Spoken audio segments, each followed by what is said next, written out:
Greetings, my brothers and sisters all around the world who are followers of William Branham, and my brothers and sisters in Texas Assembly in Trinidad and Tobago and in St. Vincent and the Grenadines.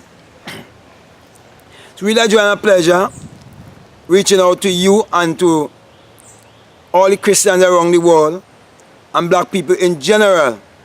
I normally mention Texas Assembly in St. Vincent and the Grenadines and Trinidad because they were the last set of people I would have assembled with about 9 years?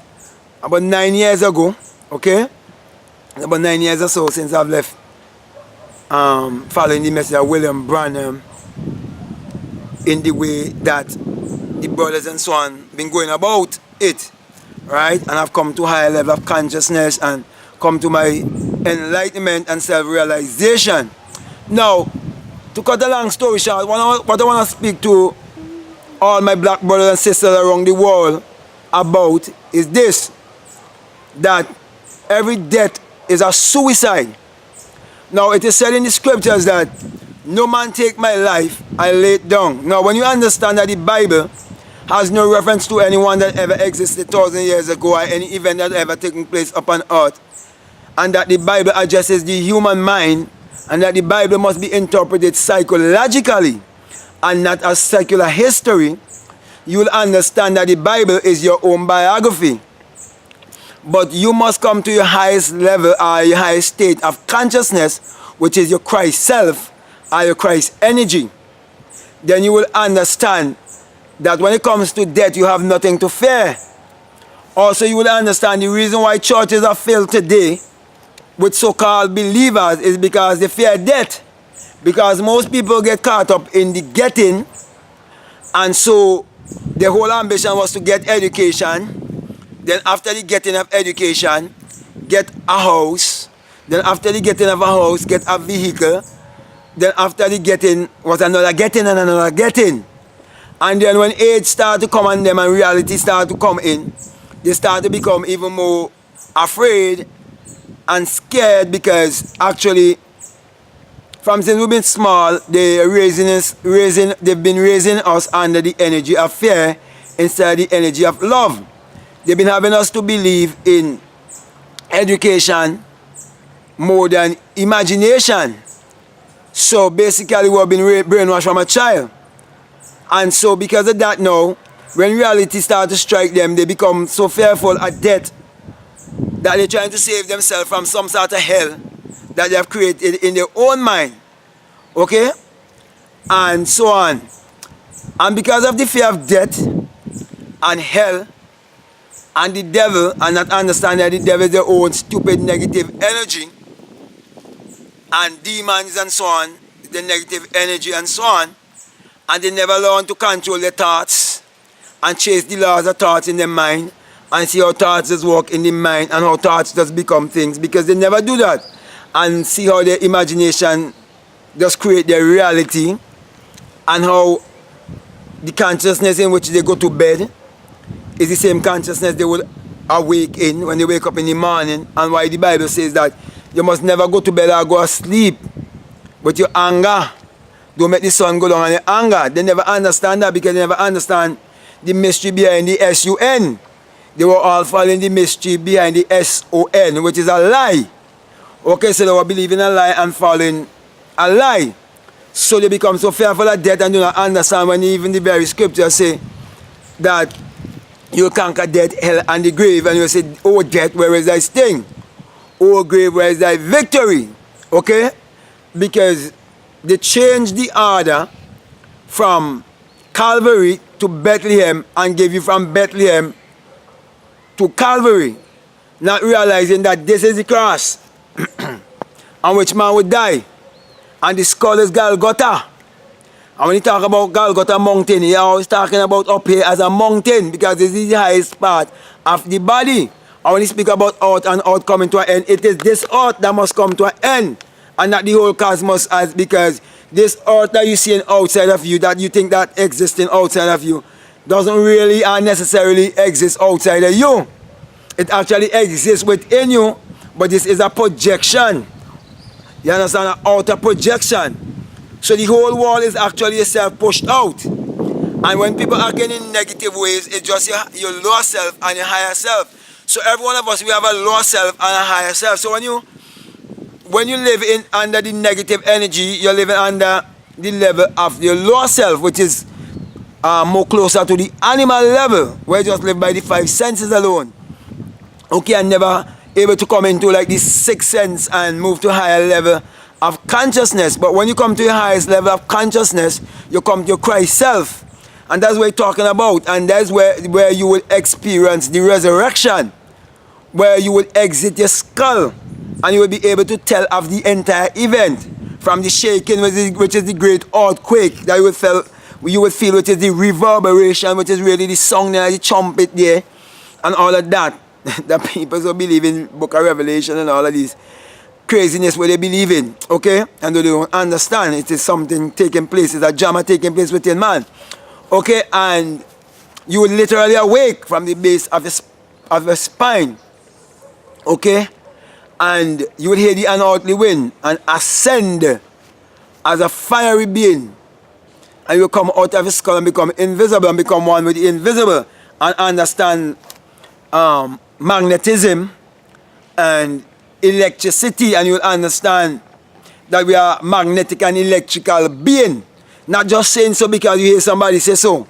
Because I just meet a lot of Rasta men who just talk about things where they hear other people say. I want to deal with them in a certain way they just get vexed. But there's no need to get vexed.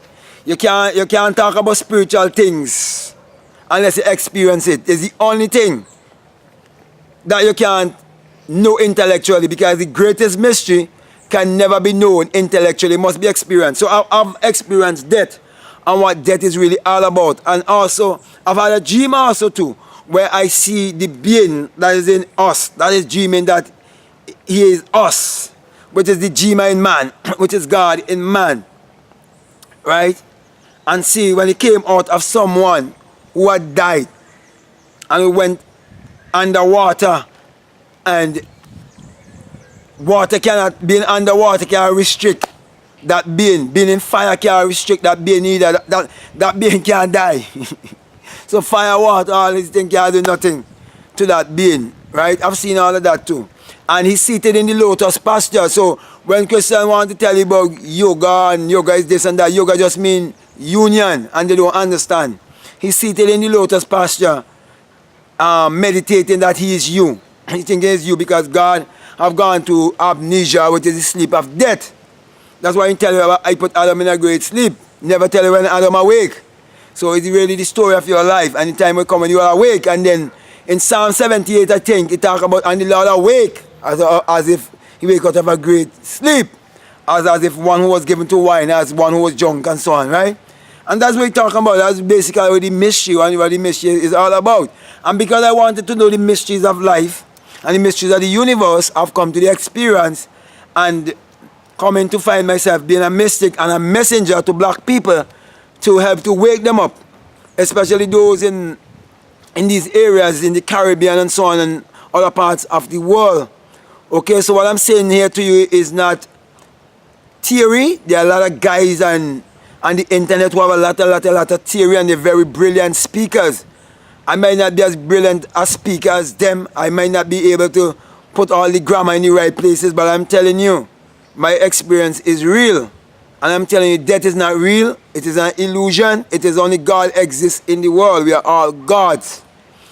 And you can never separate life from God, and you can never separate God from life. And you can either be God awake or God asleep. And that I have precede you in the awakening to tell you the story of life. So basically, I'm a life coach also, and so on. So this is what it's all about. This is what the story of Christ is all about. This is a story that you're thinking is a white man born from a white virgin woman named Mary. No, this is the story right here, and I'm telling you the story as your messenger, and you can either accept me or you can reject me. It's your prerogative. But let me say this in closing.